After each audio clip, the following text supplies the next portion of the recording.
Hello guys, কি অবস্থা সবার? আপাতত আশা করছি সবাই খুব ভালো আছেন। থাম্বনেল দেখে বুঝে গেছেন যে আজকের টপিকটা কি হতে যাচ্ছে। আজকের টপিকটা হচ্ছে লেজেন্ডারি মাইক্রোফোনটাকে রেজিস্টার করা। এই লেজেন্ডারি মাইক্রোফোন সম্পর্কে বলতে গেলে এইটা হচ্ছে অনেক বড় বড় ইউটিউবাররা তাদের ইউটিউব শুরু থেকে এখন পর্যন্ত ব্যবহার করে, অর্থাৎ লাখের ঘরে সাবস্ক্রাইবার, মিলিয়ন ঘরে সাবস্ক্রাইবার, তারপরেও তারা কিন্তু এই মাইক্রোফোনটাই ব্যবহার করে। ইয়েস, এইটা হচ্ছে BOYA M1 অরিজিনাল। তো আমারও ইউটিউব শুরু থেকে এই মাইক্রোফোনটা আমার সাথেই ছিল। তো রিসেন্টলি মাইক্রোফোনটা নষ্ট হয়ে যায়, মানে সুইচটা ড্যামেজ হয়ে যায়। আমি ভাবছিলাম যে তারা যদি এতদিন ধরে এই মাইক্রোফোনটা ব্যবহার করতে পারে তাহলে আমি তো ওই রকম ইউটিউবার হতেই পারলাম না। আমার কাছে কেন মাইক্রোফোনটা চেঞ্জ হবে? আমিও চাচ্ছি শুরু থেকে শেষ পর্যন্ত এই মাইক্রোফোনটা রেখে দিতে, মানে ইউজ করতে আর কি। কিন্তু একটা প্রবলেম হলো, এই মাইক্রোফোনের যে সুইচটা ড্যামেজ হয়েছে, সুইচটা আমি মার্কেটে কোথাও খুঁজে পাচ্ছি না। এবং এই ধরনের সুইচগুলো আসলে ফ্যাক্টরি মেড হিসেবে আসে, মার্কেটে অ্যাভেলেবল থাকে না। তো আমি অনেক খোঁজাখুঁজির পরে যখন না পাই, তখন আমি এইভাবে নষ্ট অবস্থাতে কাজ চালাচ্ছিলাম। অর্থাৎ আমি এইখান থেকে দুইটা কানেকশন বের করে জাস্ট সরাসরি কানেকশন দিয়ে আমি ক্যামেরাতে ব্যবহার করছিলাম। কিন্তু আমি চাচ্ছিলাম এই মাইক্রোফোনটাকে যে কোনোভাবে হোক আগের অবস্থায় ফিরিয়ে আনতে। তো সেই জন্য আজকে আমি একেবারে উঠে পড়ে লেগে গেলাম যে কোনোভাবে হোক এই মাইক্রোফোনটাকে আমি রিকভার করবই। এবং সিরিয়াসলি ক্যামেরা ওপেন করে আমি এখন এইটাই ট্রাই করব আর দেখবো যে আসলে আমি এটা রিকভার করতে পারি কিনা। তো দেখা যাক। তো এই মাইক্রোফোনটা রিকভার করতে হলে আমাদের যা প্রয়োজন হবে ছোট সাইজের দুইটা সুইচ। যেহেতু এখানে সুইচের ফাংশন হবে দুইটা, অর্থাৎ যখন ক্যামেরা ওপেন হবে তখন ফোন অফ থাকবে, আর যখন ফোন অফ থাকবে তখন ক্যামেরা ওপেন হবে। তো এই মাইক্রোফোনের ক্যামেরা সুইচের ফাংশনটা তো আমি আগেই বের করেছিলাম, একটা তার লাগায় আমি সরাসরি ব্যবহার করতাম। কিন্তু আমি চাচ্ছিলাম যে একেবারে আগের মতো ফোনে ইউজ করব, প্লাস ক্যামেরাতে ইউজ করব। তো এর জন্য আমাকে এখন হচ্ছে ফোনের লাইনটা বের করতে হবে। তো আমি ফোনের লাইনটা একটু টেস্ট করার পরে বের করে ফেলি। এই দুইটা হচ্ছে ফোনের লাইন এবং অপর প্রান্তের বিপরীতমুখী এই দুইটা হচ্ছে ক্যামেরার লাইন। তো এখন আমাকে যেটা করতে হবে, এইখান থেকে এই দুইটা সংযোগ আলাদাভাবে বের করতে হবে এবং বের করে একটা সুইচের সঙ্গে কানেকশন দিতে হবে, যেই সুইচটা দ্বিমুখীভাবে কাজ করবে। অর্থাৎ যখন একটা অন হবে তখন আরেকটা অফ হবে, যখন আরেকটা অফ হবে তখন তার বিপরীতটা অন হবে। কিন্তু ওই ধরনের সুইচ আমার কাছে নাই, যার কারণে আমি বিকল্প একটা পদ্ধতি বের করলাম, এই ধরনের ছোট সুইচগুলো ব্যবহার করব। কিন্তু একটা প্রবলেম হলো, এই সুইচগুলো আমার কাছে একটাই আছে, আর এই সুইচগুলো খুবই ছোট এবং সেন্সিটিভ। তো আমাকে এরকম আরেকটা সুইচ ম্যানেজ করা লাগবে। তো আপাতত আমি আমার পুরনো ইলেকট্রনিক্সের যেই অ্যাক্সেসরিজগুলো আছে, মানে ভাঙাচোরা হ্যান ত্যান, ওগুলো সব বের করবো। বের করে আমি এই সুইচটা খুঁজবো যে কোনো সার্কিটে কোনোভাবে এই সুইচটা পাওয়া যায় কিনা। তো অনেক খোঁজাখুঁজির পর ফাইনালি এই MP3 সার্কিটটা পেলাম, যেখানে এই ধরনের সুইচটা একটা অ্যাভেলেবল রয়েছে। এই MP3 সার্কিটগুলোর সঙ্গে আপনারা অনেকেই পরিচিত। সেই 2013, 14, 15 সালের দিকে এগুলো খুব বেশি চলতো এবং আমি তখন এই সময়, মানে ওই সময় এই MP3টা ব্যবহার করতাম আর কি। তখন থেকে এখন পর্যন্ত আছে এই অবস্থায়। তবে সার্কিটটা কিন্তু ভালো আছে। যাই হোক, ভালো থেকেও লাভ নাই, কারণ এটা আর কখনো রিস্টোর করা হবে না হয়তো।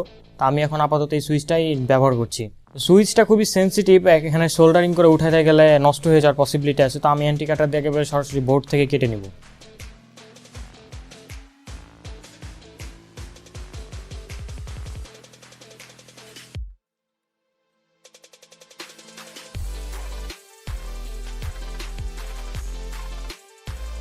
তো খুব সাবধানের সাথে বোর্ড থেকে কাটার পরে আপনারা দেখতে পাচ্ছেন যে সুইচটা কতটা ছোট এবং খুবই সেন্সিটিভ আর কি। আমি নিজেও ভাবছি যে এই সুইচটা আমি শেষ পর্যন্ত আদৌ লাগাইতে পারবো কিনা। যাই হোক, এরপরে আরেকটা যে বোর্ড আছে ওই বোর্ড থেকে সুইচটা খুলে নেই।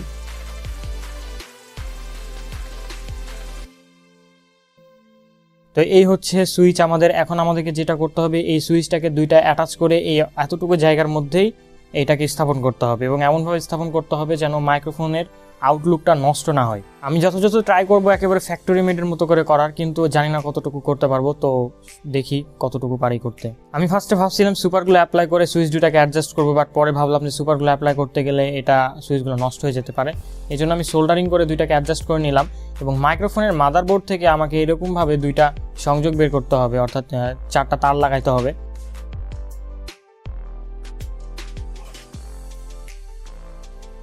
তো আমি 4টা তার লাগিয়ে দুইটা সংযোগ বের করে ফেললাম এবং সুইচের সঙ্গে কানেকশন দিয়ে দিলাম। এবং কানেকশন দিয়ে দেওয়ার পর এটা পারফেক্টলি কাজ করছে এবং দেখতে পাচ্ছেন যে এইটা এইরকম লুকিংয়ে আসলো। অর্থাৎ এর থেকে ভালো লুকিং আমার কাছে দেওয়া পসিবল হইলো না, মানে আমার মনে হয়েছিল আর কি তখন। তো সম্পূর্ণ কাজ শেষ করার পরে এটা পারফেক্টলি কাজ করছে। তো আমি একবার ফোনে চেক করে নেই, ফোনে চেক করে নিলাম এবং কাজ করছে। তো কানেকশন দেওয়ার পরে আমরা একটু ফোনে এবং ক্যামেরায় চেক করে নিই যে এটা ঠিকভাবে কাজ করছে কিনা, এবং এটা ঠিকভাবে কাজ করছে।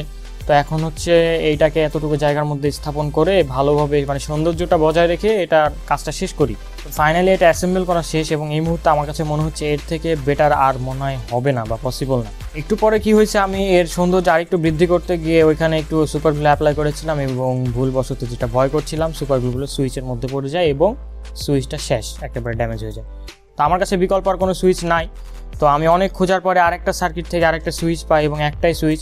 এরপরে আমি একটা জিনিস বের করলাম যে ফোনের কানেকশনটা অন রেখে যদি ক্যামেরার কানেকশনটা দেই তাহলে ক্যামেরার কানেকশনে কোনো প্রকার প্রবলেম হচ্ছে না, তাহলে আমার অযথা দুইটা সুইচ ব্যবহার করার কী দরকার। আমি ফোনের কানেকশনটা অলওয়েজ অন রাখবো আর ক্যামেরার কানেকশনটা সুইচের দ্বারা নিয়ন্ত্রণ করব। এবং আমার কাছে যেহেতু একটা সুইচ আছে তো একটা দিয়ে আমি কাজ করব। তা আমি এই একটা সুইচই মাদারবোর্ডে এখানে স্থাপন করে নিলাম এবং দেখতে পাচ্ছেন যে এটা কতটা কম্প্যাক্টভাবে এখানে ফিট হয়ে গেছে। গ্লুগান অ্যাপ্লাই করেছি এবং এটাকে একেবারে মজবুত করে দিয়েছি। এতে করে কি হচ্ছে যে আগেরবার যেরকমটা বাইরে বের হয়ে থাকছিল সুইচ, ওইরকমভাবে বের হয়ে থাকবে না, এটা ভিতরেই থাকবে, দেখা যাবে না। এতে করে কি হবে, মাইক্রোফোনের যে মাস্কিং সুইচ আছে অর্থাৎ সুইচের উপরে যে কভারটা ছিল সেটাও হয়তো বা আমি ব্যবহার করতে পারবো। এটা অ্যাসেম্বল করার পরে বোঝা যাবে। তো চেক করে দেখলাম সমস্ত কিছু ঠিকঠাকই আছে, পারফরমেন্স ভালোই করছে। এরপর আমি এটা অ্যাসেম্বল করে ফেলি এবং দেখতে পাচ্ছেন যে এইটার ফাইনাল লুক আসলে কেমন, মানে একেবারে মনে হচ্ছে ফ্যাক্টরি মেডের মতোই। শুধু দুর্ভাগ্যজনকভাবে আমি খুলতে গিয়ে এই যে সাইডে একটু দাগ ফেলে দিয়েছি এতটুকুটাই, তাছাড়া কিন্তু মনে হচ্ছে যে এটা কোনো খোলা হয়নি বা ওরকম কিছু মনে হচ্ছে না। মানে অতটা কিন্তু খারাপ লাগছে না, আগেরবার যতটা খারাপ লাগছিল ওইরকম খারাপ কিন্তু লাগছে না। এবং এটা খুব কম্প্যাক্টলি কাজ করা যাচ্ছে, কোনো প্রকার প্রবলেম হচ্ছে না, সুইচ অন অফ ইত্যাদি সব কাজই ঠিকঠাকভাবে করা যাচ্ছে। তো রিয়েল লাইফে প্রসেসটা আসলে অনেক লং ছিল এবং অনেক লম্বা সময় ধরে এটা করতে হয়েছে আমাকে। তো আপনাদেরকে এটা ওইভাবে শেখানো পসিবল না বা ওইরকমভাবে ট্রেনিং দেওয়া পসিবল না। ওইটা করতে গেলে ভিডিওটা অনেক লম্বা হয়ে যাবে এবং অনেক ঝামেলা হবে।